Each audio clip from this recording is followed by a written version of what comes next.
الحمدللہ رب العالمین والعاقبۃ للمتقین والصلاة والسلام علی سید الانبیاء والمرسلین وعلی آلہ الطیبین واصحابہ الطاہرین اما بعد اعوذ باللہ من الشیطان الرجیم بسم اللہ الرحمن الرحیم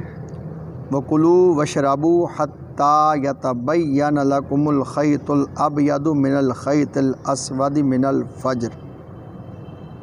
ثم اتموا الصیام الی اللیل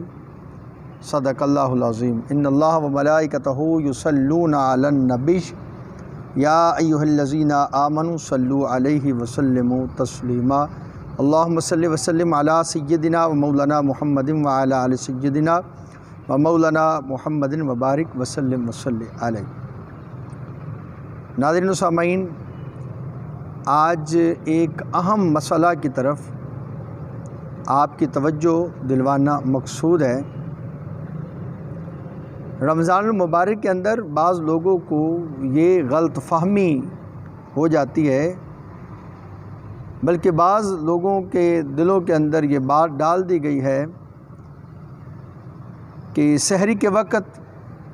جب اذان فجر ہو جائے تو اگر کوئی بندہ کھا پی رہا ہو تو اس کو کھانے پینے کی اجازت ہوتی ہے، اور بعض لوگ دوران اذان کھاتے پیتے رہتے ہیں، ادھر سے فجر کی اذانیں ہوتی رہتی ہیں اور لوگ کھانا پینا نہیں چھوڑتے۔ یہ انتہائی غلط بات ہے اور روزے کو خراب کرنے والی بات ہے۔ ایسا شخص جو اذان کے وقت کے اندر اذان ہوتے ہوئے کھا پی رہا ہو تو اس شخص کا روزہ نہیں ہوتا، اس پر اس روزے کی قضا لازم ہوتی ہے۔ اس پر بعض لوگ ابو داؤد شریف کی ایک حدیث کا حوالہ دیتے ہیں، جس کے اندر نبی کریم علیہ السلام نے فرمایا کہ جب تم میں سے کوئی شخص اذان کی آواز سنے اور پیالہ کھانے والا برتن اس کے ہاتھ میں ہو تو اسے چاہیے کہ وہ اپنی حاجت اور اپنی ضرورت کو پورا کرنے سے پہلے اس برتن کو نہ رکھے۔ تو آئیے آج اس مسئلہ کو سمجھنے کی کوشش کرتے ہیں۔ اللہ تعالیٰ نے اگر ہم پر روزہ فرض کیا ہے تو خالق کریم نے روزے کی ابتدا اور روزے کی انتہا کا وقت بھی ہمارے لیے متعین کر دیا ہے۔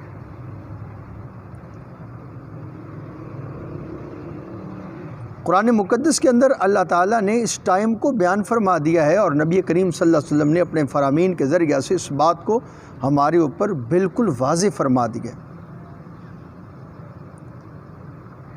نبی کریم اللہ تعالیٰ نے قرآن مقدس کے اندر ارشاد فرمایا، اعوذ باللہ من الشیطان الرجیم، بسم اللہ الرحمن الرحیم،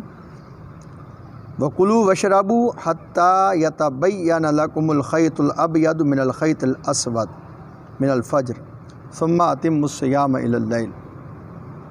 اور کھاؤ اور پیو یہاں تک کہ ظاہر ہو جائے تمہارے لیے سفید ڈورا سیاہ ڈورے سے صبح کے وقت، پھر پورا کرو روزے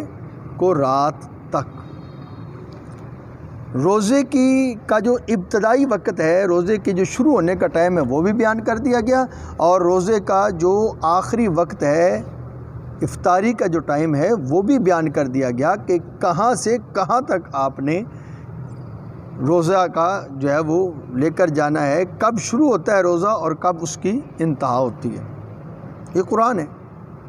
نبی کریم صلی اللہ علیہ وسلم نے باقاعدہ ان الفاظ کی وضاحت فرما دی کہ ان دو ڈوروں سے مراد جو ہے، ایک صبح کاذب ہے اور ایک صبح صادق ہے، اور حضور صلی اللہ علیہ وسلم نے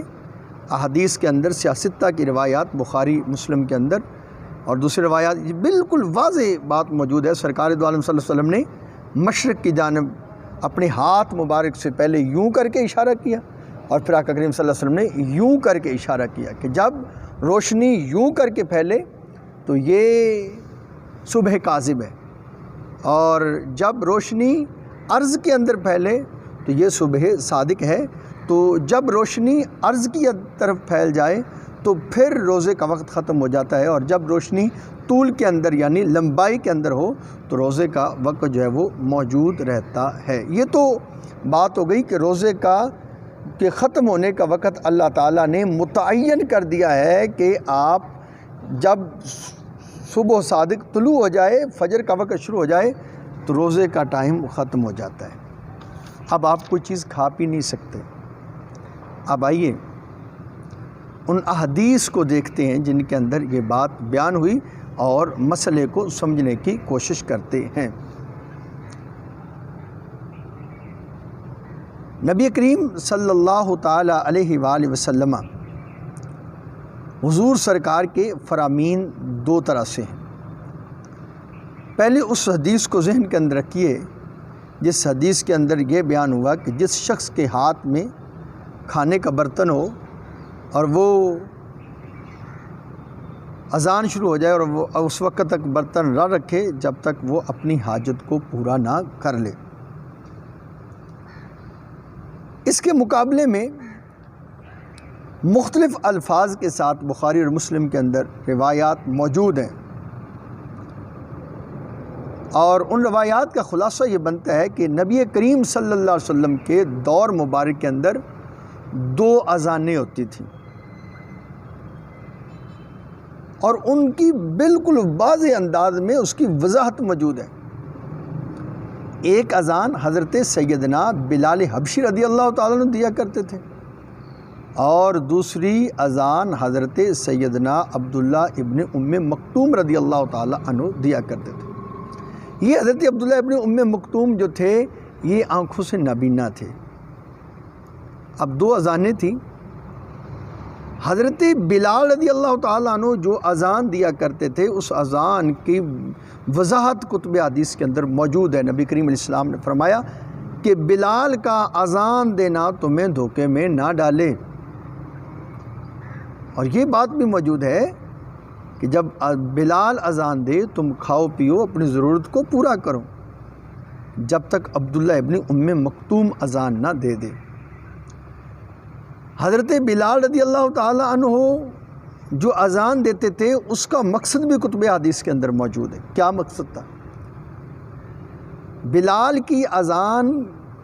اس لیے ہوتی تھی کہ اگر کوئی سویا ہوا ہے تو وہ جاگ جائے، اور اگر کوئی جو ہے وہ نماز پڑھ رہا ہے تو اس کو پتہ چل جائے کہ فجر کا وقت بالکل قریب ہو گیا ہے، اور میں نے اگر اس کو کھانے یا پینے کی حاجت ہے تو وہ اپنی ضرورت کو پورا کر لے۔ اس لیے نبی کریم علیہ السلام نے یہ بات ارشاد فرمائی۔ حضرت عبداللہ ابن ام مکتوم رضی اللہ تعالیٰ عنہ وہ اذان دیتے ہی اس وقت تھے جب نماز فجر کا وقت شروع ہو جاتا تھا۔ اچھا، آج کل بھی دو اذانیں ہمارے ہاں بھی ہوتی ہیں، یہ وہ دو اذانیں نہیں ہیں جو اس وقت ہوا کرتی تھی، کیونکہ وہ دو اذانیں بالکل ایک دوسرے کے ساتھ متصل تھی، تھوڑے تھوڑے فاصلے پر وہ اذان ہو جاتی تھی۔ اور جس پاک کے اندر آتا ہے پوچھا جاتا ہے کہ وہ جو حضرت بلال اذان دیتے تھے، حضرت عبداللہ ابن ام مکتوم اذان دیتے تھے، دونوں اذانوں کے درمیان میں فرق کتنا تھا؟ تو حکم بالکل واضح بات موجود ہے کہ دونوں اذانوں کے درمیان فقط اتنا فرق تھا کہ ایک منبر پر اذان دینے کے لیے جو منارہ بنا ہوا تھا، جو جگہ بنی ہوئی تھی، اس پر چڑھ رہا ہوتا تھا، اور دوسرا جو ہے وہ نیچے اتر رہا ہوتا تھا۔ تھوڑے تھوڑے فاصلے پر یہ اذان دی جاتی تھی۔ اب ایک طرف حضرت بلال رضی اللہ تعالیٰ عنہ کی اذان کہ جس میں نبی کریم صلی اللہ علیہ وسلم نے فرمایا کہ بلال کا اذان دینا تمہیں دھوکے میں نہ ڈالے، یعنی اپنی حاجت اپنی ضرورت کو پورے کرتے رہو۔ اور دوسری طرف وہ ابو داؤد شریف کی روایت جس کے اندر آتا ہے نبی کریم علیہ السلام نے فرمایا کہ جب اذان ہو جائے تو جس کے ہاتھ کے اندر کھانے کا برتن ہو وہ اس وقت تک نہ رکھے جب تک اپنی حاجت کو پورا نہ کر دے۔ تو اب جب ان دونوں احادیث کو ملاتے ہیں تو بات سمجھ میں آتی ہے نبی کریم علیہ السلام نے یہ جو فرمایا ہے یہ حضور نبی پاک علیہ السلام نے اس اذان کے بارے میں فرمایا جو حضرت بلال رضی اللہ تعالیٰ عنہ دیا کرتے تھے، اور جس کا مقصد یہ ہوتا تھا کہ جو کوئی اپنی حاجت اور ضرورت پوری کر رہا ہے وہ اپنی حاجت اور ضرورت کو پورا کر لے، اس کے علاوہ اور کوئی بات نہیں۔ اور دوران اذان کھاتے پیتے رہنا یہ ویسے ہی قرآن کے حکم کے خلاف ہے،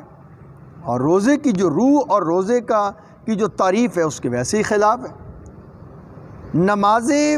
فجر کا وقت جسے صبح صادق کہتے ہیں، صبح صادق کے طلوع ہونے سے پہلے روزے کا وقت ہے۔ اب جو شخص صبح صادق کے طلوع ہونے کے بعد کھا پی رہا ہے، اس کا مطلب یہ ہے وہ تو اب تو دن شروع ہو چکا ہے، وہ ٹائم شروع ہو چکا ہے، اس کے اندر کھانا پینا تو اس کے روزے کو جو ہے وہ ختم کر دے گا۔ لہٰذا اور ایک مسئلہ یاد رکھیے، آج کل جو اذانیں ہوتی ہیں، اذان کے ساتھ ہمارے روزے کا تعلق نہیں، اذان کا تعلق نماز کے وقت کے ساتھ ہے، اور روزے کے وقت کی پہچان کرنا یہ ہر شخص کی الگ الگ ذمہ داری ہے۔ اگر کسی مسجد کے اندر، اور ہمارے ہاں جس علاقے کے اندر ہم رہتے ہیں یہاں پر تو اذانیں اگر ہونا شروع ہو جاتی ہیں تو ٹائم کے 15-20 منٹ بعد تک اذانیں ہوتی رہتی ہیں، تو کیا کریں گے کہ جب تک اذانیں ہوتی رہیں گی ہم کھاتے پیتے رہیں گے؟ نہیں، وہ اذان جو حضرت عبداللہ ابن ام مکتوم دیتے تھے عین بالکل صحیح وقت پر، جیسے ہی صبح صادق طلوع ہوتی تھی اذان شروع ہو جاتی، کیونکہ ان کی نظر کمزور تھی، اور ایک بندے کی ڈیوٹی ہوتی تھی وہ جو دیکھتا رہتا تھا کہ جیسے ہی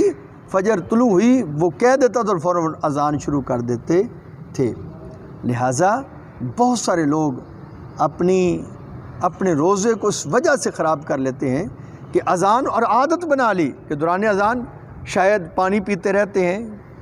اور کوشش کرتے رہتے ہیں اور بیٹھے رہتے ہیں، اور جب اذان شروع ہوتی ہے تو پانی کا گلاس اٹھایا اور پی لیا۔ نہیں، ایسا نہیں ہے۔ احتیاط یہ ہے کہ کم از کم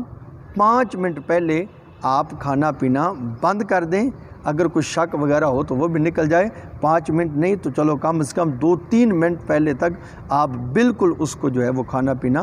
بند کر دیں۔ جب اللہ کے قرآن نے ایک مسئلہ واضح کر دیا، نبی کریم صلی اللہ علیہ وسلم کے فرمان نے ایک مسئلہ ہمارے لیے واضح کر دیا، تو روزے کا وقت طلوع صبح صادق سے لے کر جو ہے وہ سورج کے غروب ہونے تک ہے۔ تو اب طلوع صبح صادق کے بعد اگر کوئی کھائے پیے گا تو اس کا روزہ نہیں ہوگا۔ لہٰذا ہمیں اس مسئلے کو سمجھنے کی ضرورت ہے، یہ بڑا اہم مسئلہ ہے اور لوگ غلط فہمی کا شکار ہو جاتے ہیں، اس لیے آپ حضرات کے سامنے اس مسئلے کو واضح کر دیا۔ دعا ہے اللہ رب العزت ہمیں دینی مسائل کو سمجھنے کی توفیق عطا فرمائے۔ وصلی اللہ تعالی علی حبیب محمد و آلہ و صحبہ اجمعین۔